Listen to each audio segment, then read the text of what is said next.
Hey everyone, before we dive into this wild story, please hit that subscribe button to join our channel for more crazy workplace tales. I walked into the office on a Monday, feeling the usual buzz of the workplace. My desk was neat, my coffee was hot, and I was ready to tackle the week. But something felt off. My secretary, Lisa, gave me a strange look as I passed her desk. It wasn't her usual cheery smile, it was a smirk, almost like she knew something I didn't. I brushed it off, thinking maybe she was just having a bad day. But then I noticed the whispers. Colleagues were glancing at me, their voices hushed, their eyes darting away when I looked. By lunch, I couldn't ignore it anymore. The office was alive with a rumor, and I was at the center of it. Lisa, it seemed, had been spreading word that I was on the chopping block. My stomach dropped as I overheard snippets of conversation in the break room. People were saying I'd been underperforming, that the higher-ups were done with me. I couldn't believe it. Fired? Me? I'd been with the company for years, always hitting my targets. Yet the rumor was spreading like wildfire, and Lisa was fanning the flames. I sat at my desk, pretending to focus on my spreadsheet, but my mind was racing. Why would Lisa do this? She'd always been reliable, even friendly. Sure, we weren't best friends, but I trusted her to handle my schedule and keep things professional. Now I felt betrayed. I replayed every interaction we'd had over the past few weeks. Had I done something to upset her? Maybe I'd been too focused on my own work to notice any tension. The office was quiet now, but the air felt heavy with judgment. I caught a colleague, Mark, staring at me from across the room. When I met his gaze, he quickly looked away. The rumor was gaining traction, and I could feel my reputation slipping. I wanted to confront Lisa, to ask her why she'd spread such a lie, but I didn't have proof yet. I needed to stay calm, to figure out what was happening before I made a move. By the end of the day, I was exhausted from the mental gymnastics. I went home, wondering if my career was about to implode. The next morning, I walked into the office with a plan. I wasn't going to let this rumor destroy me. I started paying closer attention to Lisa's behavior. She was overly chatty with others, but with me, she was curt, almost dismissive.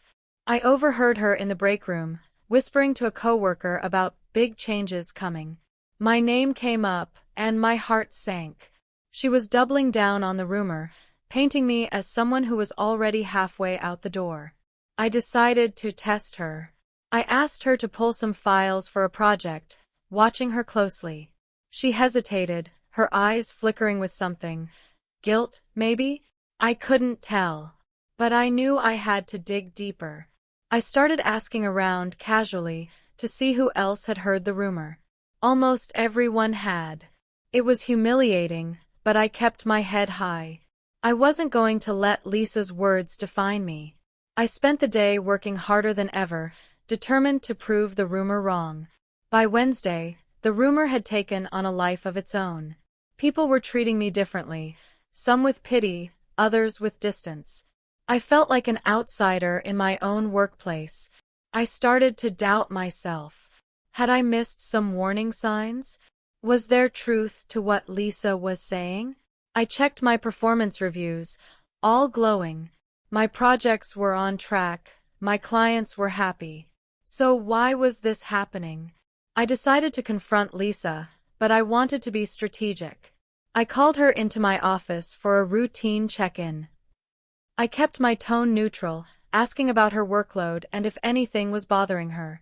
She played innocent, smiling and saying everything was fine. But her eyes betrayed her. She was nervous. I didn't push too hard. I didn't want to tip her off. Instead, I started documenting everything. Her behavior, the whispers, the rumors. If this was going to blow up, I'd be ready. Thursday was a turning point. I got an email from the CEO's assistant, asking me to join a call with the CEO himself the next day. My heart stopped. Was this it? Was the rumor true? I barely slept that night, imagining every worst-case scenario. I pictured myself packing up my desk, saying goodbye to colleagues who'd already written me off. But I refused to go down without a fight. I spent the evening preparing, reviewing my accomplishments, ready to defend my record. I thought about Lisa, wondering what her endgame was. Did she want my job? Was she just stirring drama for fun? I couldn't figure out her motive, but I was done playing nice. I decided to keep my guard up during the call with the CEO. If they were planning to fire me, I'd make sure they knew exactly what they were losing. I went to bed with a mix of dread and determination, ready to face whatever came next. Friday morning, I logged into the call with the CEO, my palms sweaty. His face appeared on the screen, serious but not stern. I braced myself for bad news. He started by thanking me for my hard work, which threw me off. Then he dropped a bombshell. He was offering me a promotion. I blinked, stunned. A promotion? Me? I stammered, asking if there was a mistake. He laughed, saying the board had been impressed with my recent projects. They wanted me to take on a bigger role, leading a new division. I could barely process it. The rumor that I was getting fired was the furthest thing from the truth. I wanted to ask about Lisa, about the whispers, but I held back. This wasn't the time. I thanked him profusely, my mind spinning. As the call ended, I sat back, trying to make sense of it all. I'd gone from fearing for my job to landing a promotion in a single week. After the call, I walked into the office with a new sense of confidence. The rumors were still swirling, but they didn't sting as much now. I knew the truth, and soon everyone else would too. I caught Lisa's eye as I passed her desk, and for the first time, she looked uneasy. I didn't say anything, but I didn't need to. The CEO's announcement would come soon enough, and I wanted to see her reaction when it did. I spent the day tying up loose ends, preparing for my new role. Colleagues were still whispering, but I ignored them. I focused on my work, knowing I'd proven myself where it mattered.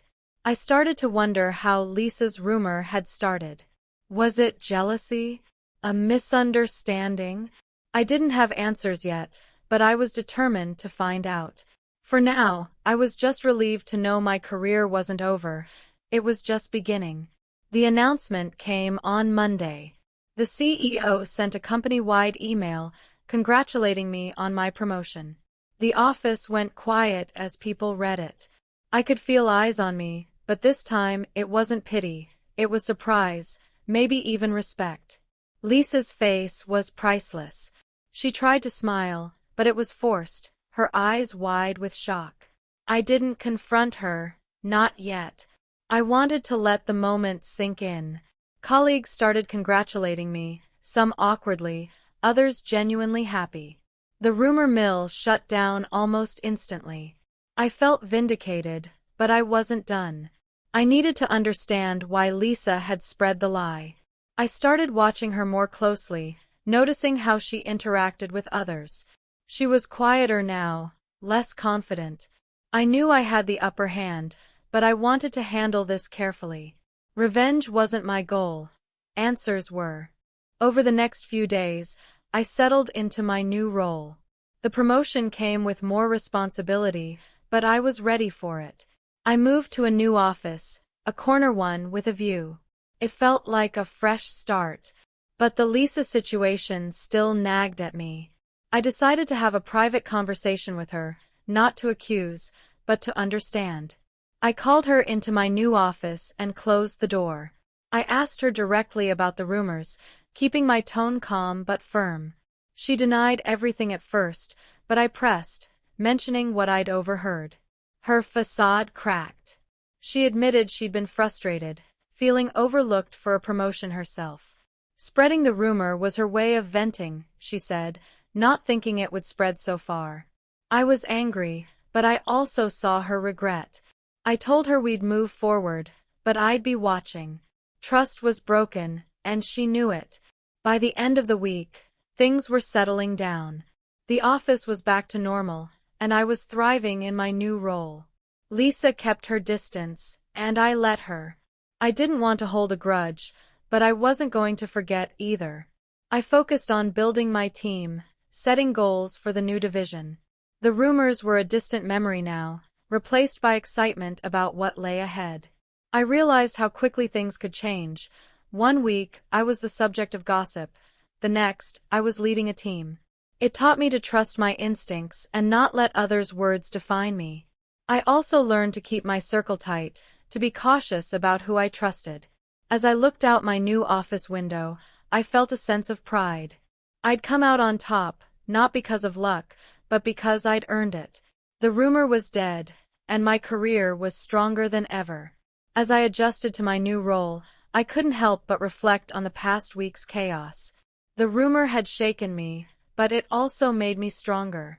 I started paying closer attention to office dynamics, realizing how easily misinformation could spread.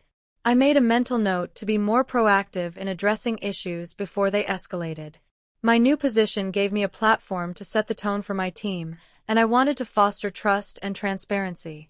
I began holding regular meetings, encouraging open communication. I didn't want anyone on my team to feel the way I had, targeted and isolated.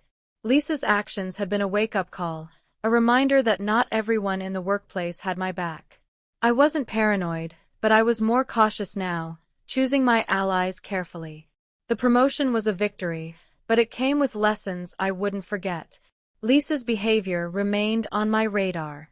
She was still my secretary, but our dynamic had shifted. I kept things professional, assigning her tasks and checking in as needed, but the warmth was gone.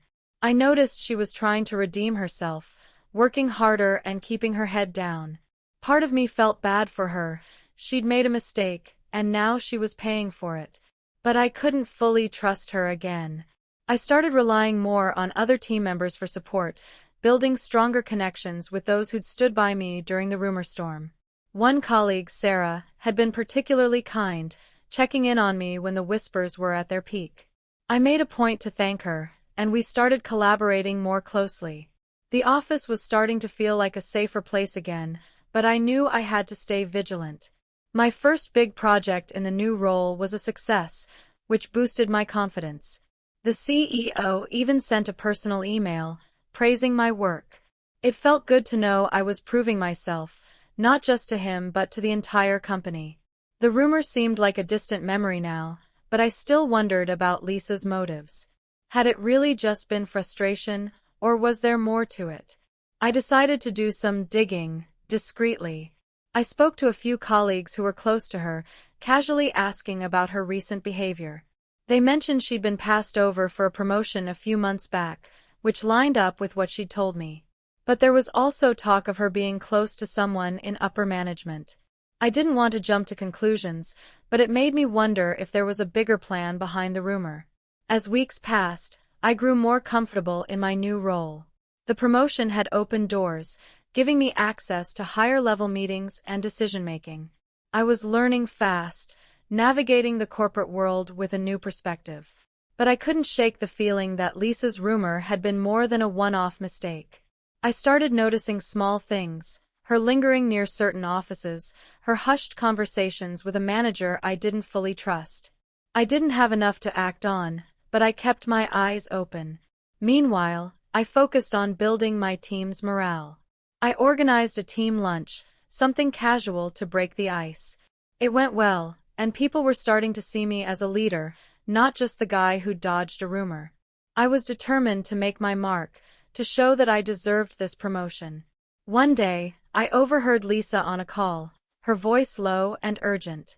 I couldn't catch everything, but I heard my name. My instincts kicked in, and I started paying closer attention.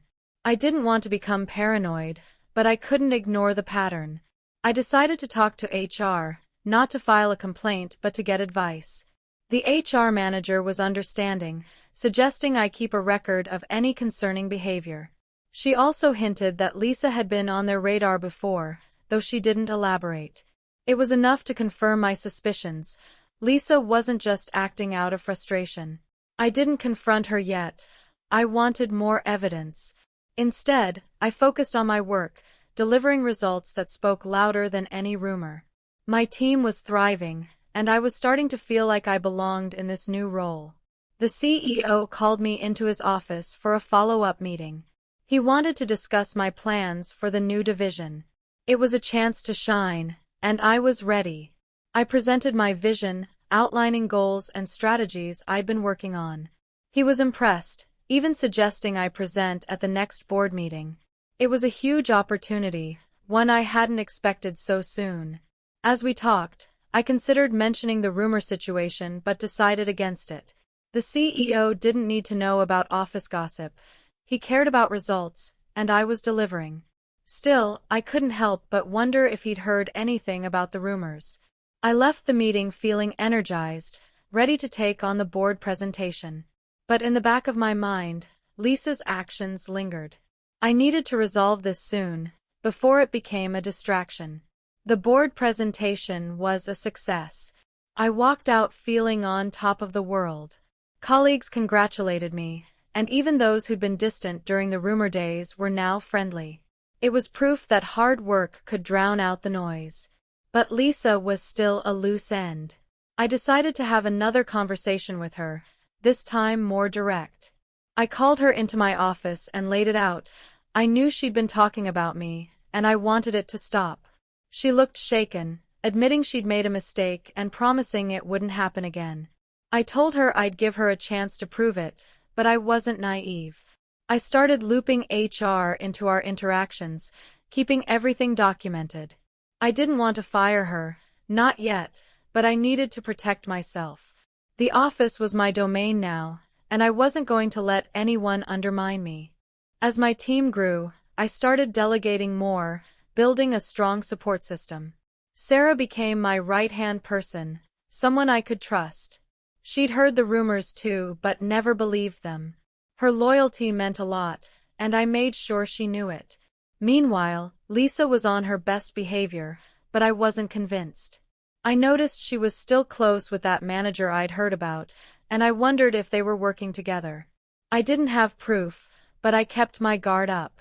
My focus was on the bigger picture, leading my division, hitting our goals, and proving the CEO's trust in me was justified. The rumor felt like a distant storm now, but I knew better than to let my guard down completely. The corporate world was full of surprises, and I was learning to navigate it one step at a time. A few months in, I got wind of another rumor. Not about me this time, but about Lisa. Word was she was looking for a new job, possibly because she felt the heat after her stunt. I didn't know if it was true, but it made sense. She'd lost credibility with me, and maybe others were starting to see through her too. I didn't confront her about it. I didn't need to. My focus was on my team, my projects, and my growth as a leader. The promotion had given me a new perspective, and I was determined to make the most of it. I started mentoring younger employees, sharing what I'd learned about resilience and trust. It felt good to give back, to help others avoid the kind of drama I'd faced. The office was starting to feel like a place where I could thrive, not just survive. By the end of my first quarter in the new role, I'd exceeded expectations. The CEO called me to personally congratulate me, saying I'd set a high bar for the division. It was the validation I needed after months of doubt and rumors. I thought about Lisa, wondering if she'd stay or go. Part of me hoped she'd leave, but I didn't wish her ill. I just wanted a workplace free of drama.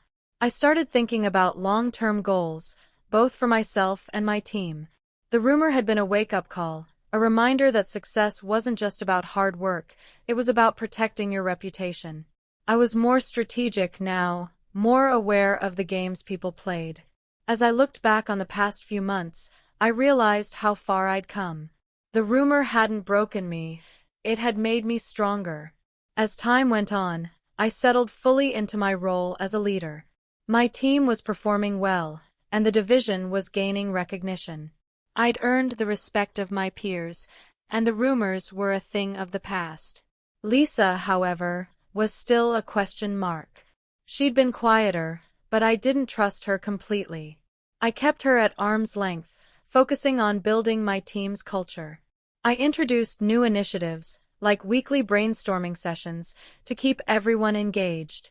It was working, people were excited, and productivity was up. I also started networking with other department heads, building alliances across the company. The rumor had taught me the importance of relationships, and I wasn't taking them for granted. I was determined to create a legacy, not just a career. One day, HR called me in for a meeting. They'd received a complaint, not about me, but about Lisa. Apparently, she'd been spreading rumors about another colleague, and it had backfired. I wasn't surprised, but I was disappointed. I'd hoped she'd learned her lesson, but clearly she hadn't. HR asked for my input, given my history with her. I shared what I knew, keeping it factual and professional. They thanked me and said they'd handle it. I didn't ask for details, but I had a feeling Lisa's days at the company were numbered. I felt a mix of relief and sadness.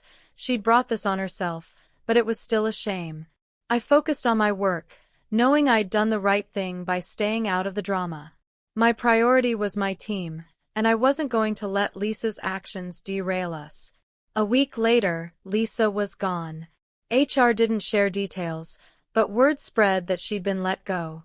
The office buzzed with gossip, but I stayed above it. I didn't want to fuel the fire. Instead, I used the opportunity to talk to my team about trust and accountability.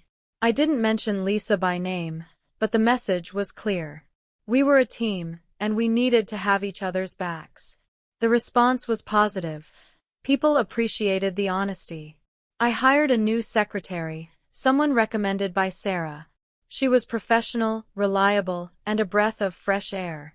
The office felt lighter without Lisa's presence, and I could focus fully on my goals.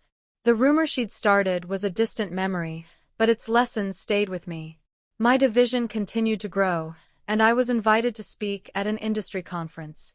It was a big deal, a chance to represent the company on a larger stage. I prepared meticulously, knowing all eyes would be on me.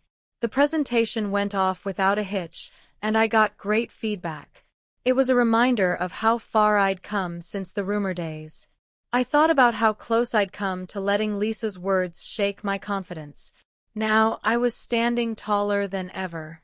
I started mentoring more employees, sharing my story to inspire them. I didn't mention the rumor explicitly, but I talked about resilience and staying focused.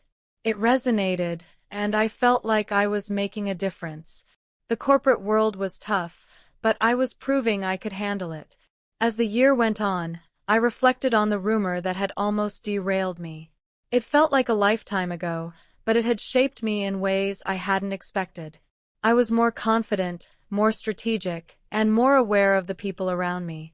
I'd built a strong team, earned the CEO's trust, and carved out a place for myself in the company. The promotion had been a turning point, but the rumor had been the real test. It taught me to trust my instincts, to stand up for myself, and to keep moving forward no matter what. I was grateful for the lesson, even if it had been painful. I looked at my team, my office, my accomplishments, and felt a sense of pride. I'd turned a negative into a positive, and that was something no one could take away. The CEO called me in for another meeting, this time to discuss a potential expansion. He wanted my division to lead the charge, a huge vote of confidence. I walked into the meeting with ideas ready, excited about the possibilities. We talked strategy, timelines, and goals, and I left feeling energized. The rumor was a footnote now, a blip in a much bigger story. I thought about Lisa occasionally, wondering where she'd ended up. I hoped she'd learned from her mistakes, but it wasn't my concern anymore. My focus was on the future. New projects, new challenges, new wins.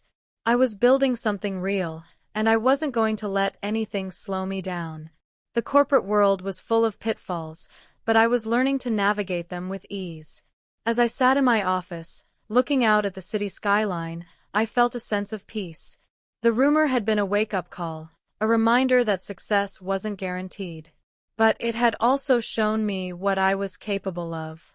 I turned a negative into a positive, proving myself to the CEO, my team, and most importantly, myself. I was proud of how far I'd come, and excited for where I was going. The corporate world was full of challenges, but I was ready for them. I'd learned to navigate the politics, to build trust, and to stay true to myself. My story wasn't just about a promotion, it was about resilience, growth, and taking control of my own narrative. I was ready for the next chapter, and I couldn't wait to see where it took me. Please subscribe to our channel for more workplace drama and triumphs.